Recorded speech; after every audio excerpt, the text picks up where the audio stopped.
Welcome back to the Friday vlog series. It's been a while since I've said that. It's good to be back on the channel, and thanks still for supporting my work despite taking about 4 to 5 months off in the end. So in this video today, which is a tough one for me to present, I feel a little bit cornered to be honest, but it needs to go live.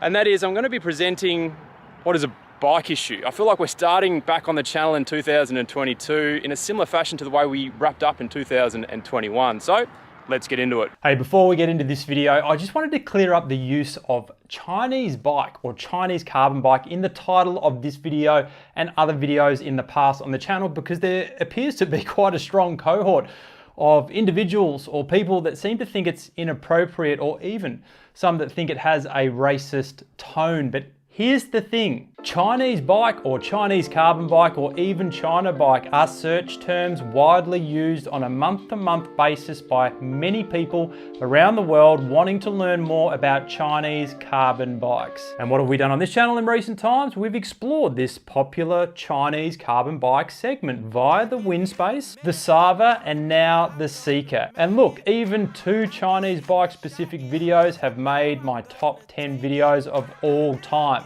And take out Neil Stanbury, who secretly runs this channel, and would have 3 in the top 10. So it's a hugely popular topic, and search engine optimization is a massive part of what we do as YouTubers. Now, I know what some of you may be thinking. Oh, they're all Chinese bikes, you idiots. Well, the fact is, most of them are made out of China. Even the ones that label themselves as Taiwanese are normally outsourcing to China. But what I am talking about specifically here is everything is Chinese based. Supply chain, logistics, sales, marketing, quality assurance, head office, everything is Chinese based. And I think, tell me if I'm wrong here, many people are intrigued in this topic because of price. And I feel that is why there is such demand or interest in this particular topic. And all I'm doing by adding Chinese bike into the title is bringing more of these people into these projects that we're running on the channel. So let's get into it. So the Seeker RDC, what's it like to ride? When's the long-term review coming? These are the questions that have been coming at me quite a lot during my leave of absence. So in this video, I wanted to basically do 2 things. Number 1, be transparent about what's been going on behind the scenes, and in doing so, give you some context as to why the long-term review of this bike is still probably going to be 2 to 3 months away. So it was December last year, and the date was the 11th when I sent an email to my main contact at Cycling 100, who are fully aware that this video is going live today, and I can only assume that they probably don't want it to go live, but they can also appreciate when I'm presenting products like this to you, the audience, that I need to be fully transparent. So the email went like this. The Vortex rear wheel has a lot of up and down movement. Yes, that is the extent of my bike engineering talk, up and down movement. And let me be clear, when it comes to bike engineering, wheels and frame set, I'm out of my depth. So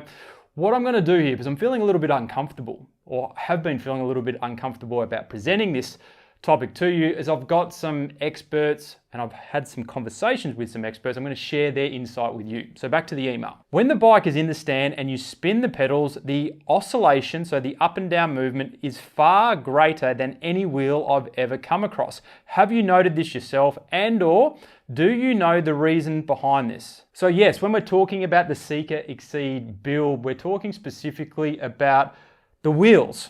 The Vortex wheels for this build, which came from Cycling 100. So far, the frame set to ride has been top shelf. Now, I sent this iPhone footage to Cycling 100, who then on-sent the video to Vortex. Vortex came back to Cycling 100 and said, we'll send Cam another wheel, which they did. However, at that point, I had no indication of what the issue was. And back to the issue, that up and down movement, where it all started was around about the time of publishing the first impressions video. I was starting to feel something, a sensation, or gather more awareness surrounding, I'm calling it feedback through the pedal stroke. Not when you're free pedaling, but when you're pedaling, I was feeling some bizarre feedback.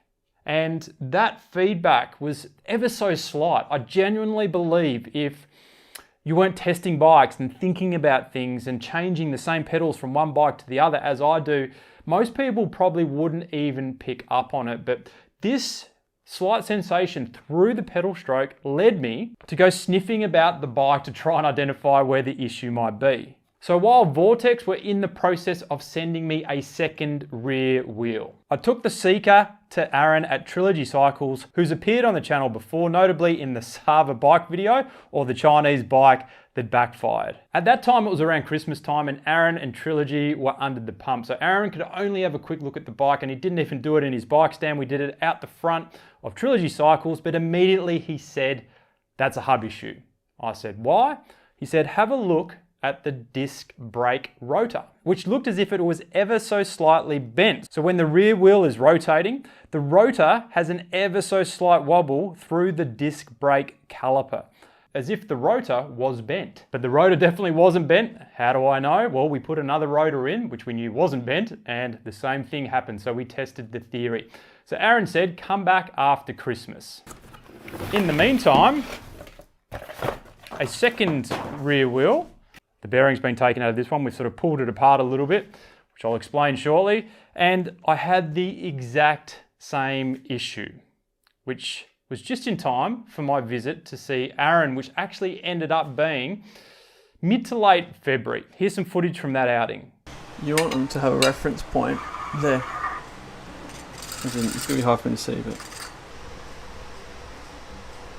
So if you spin that there, yeah. So what we're looking at there, look at the cassette, first and second gear. Yeah, massive. Compared to the rim. Though you could say it's the cassette, because it's one piece, it's not. It's oscillate, but that's because the free hub body. That's why I'm getting feedback in the is doing that as well. Yeah. You can see it there. So that's probably the perfect example of what the other wheel's doing.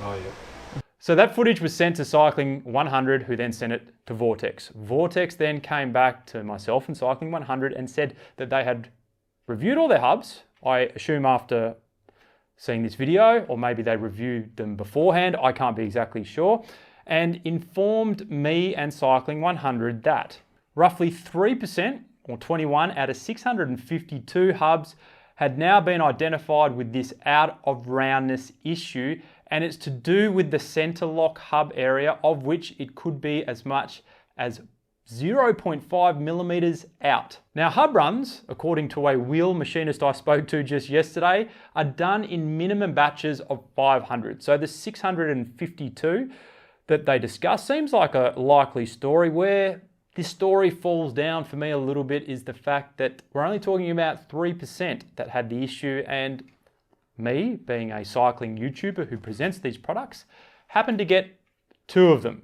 But going a level deeper here, yesterday I spoke to a guy I hold in very high regard. He works in the wheel industry, has so for many, many years. He's been over to China, he's been to hub factories and rim factories and knows a lot about carbon rims. So when he tells me what something may be, I tend to believe what that could be, albeit I think it's still speculation in this case. But he seems to think, based off of what I have described and what I have showed over video, that the issue lies in the bearing seat.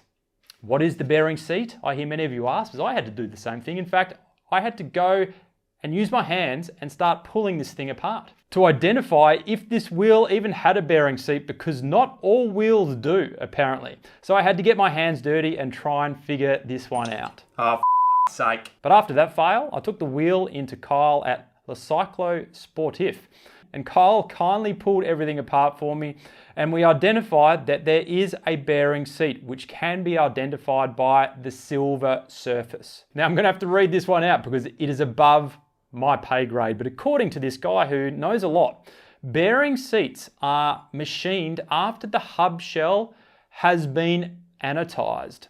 What is anodizing? It's with a D, you dickhead. Anodizing. I hear many of you asking, well, let's hear what an American dude with a very deep voice has to say. Anodizing aluminum is an electrochemical process to convert the metal surface into an anodic oxide finish that is durable and highly corrosion resistant. But back to the story.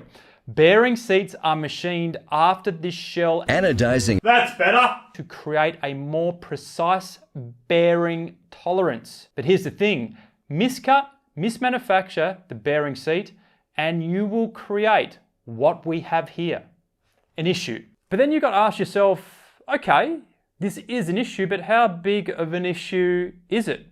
I mean, when it comes to the wheel or carbon wheel world, you only have to look back 5 or so years where you'll find Zip wheels had a recall in 2016. The recalled front hubs were included on many of Zip's most popular wheel sets sold between May 2010 through to January 2015. What about Hunt's recent recall in 2019 on their Limitless? That's a good name for a wheel that is failing. 48 aero wheels, where Hunt issued a voluntary recall after reports of a number of rim failures following impacts on potholes. All riders are urged to stop using the wheels immediately. Now, whether that Hunt issue was a hub related issue like the Vortex or like the Zips, I'm not exactly sure. They didn't really stipulate, but the point I am trying to make here is even the big companies have issues, bigger issues than what we have right here. I mean, is this issue even recall worthy? I don't know, it's not my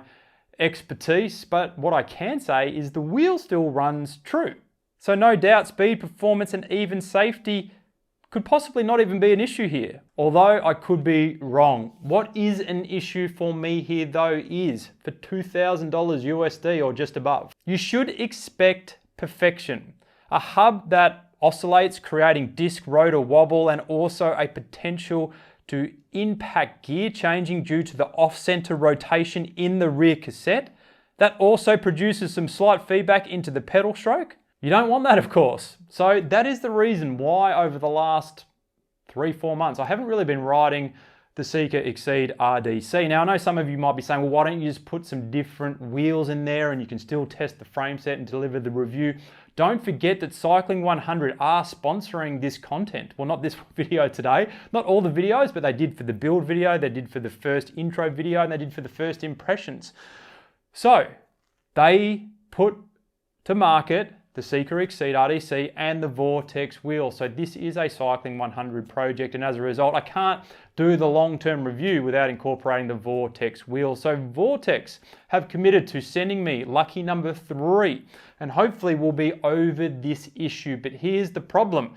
There's a lot of weird stuff going on in China that is COVID related at the moment, and they haven't been able to get me that third wheel. So the long-term review could still be 2-3 or so months away. But I promise you, we will finish it off once the rear wheel is in good working order. I'll catch you in the next video.